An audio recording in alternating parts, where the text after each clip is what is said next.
Dimitri, and I just want to talk about a TED Talk that I watched with Lawrence Bernstein, and the title of that was "The Trick to Powerful Public Speaking." Now, it gives some pretty practical advice for how to connect to an audience and building credibility while you're with them. Bernstein himself is a very well-known public speech coach. He makes a living doing this, so the pressure is a little bit higher for him. Maybe can you imagine if you're going to give a TED talk on public speaking, you would have to be pretty on point. I would imagine a lot of nerves when he did that speech, but he did really well. My point number one is with ethos and speech design. Those are two the vocab that's in some of the reading that we've had.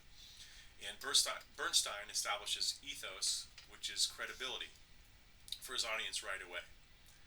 As a communication expert, he shares relatable experiences and immediately introduces the coffee shop test. So he gets right to the point. When you go to talk to somebody at a coffee shop, you don't give a bunch of details and charts and flow charts when you're just talking to your person about how your life is going. You make it relatable and very casual conversation style. Right. So he gives several speaking anecdotes, excuse me, and tips for being a better public speaker. Number two, I want to talk about audience-centered and reasoning. Those are some more terms that are in your reading. So throughout his talk, Bernstein demonstrates that he's able to do audience-centered speaking because he relates to them, brings it to their level. He knows his message and he knows his audience, so he's able to relate it even better. He uses analogical reasoning with the coffee shop test that I mentioned, and he's imagining talking to one person over a coffee instead of a crowd, and that helps the process of anxiety, and it helps people connect better. And then pathos and a call to action is a point number three. If you remember pathos from other reading that you've done earlier, that's the emotional pull that you're having, or getting into the heartstrings of the viewer or the audience. And in this, his language is very conversational, again, relatable. He's got lots of stories that are evoking empathy. If you want to persuade somebody, definitely a very good skill is to be able to get them to have some feelings towards what you're saying.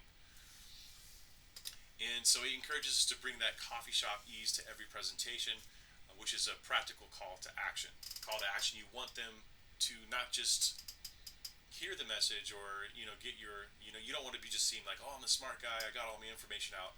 You want to walk out and leave, and then people hold on to that information and it becomes part of a conversation, or it hit home, so people they go back to it, they reflect on it.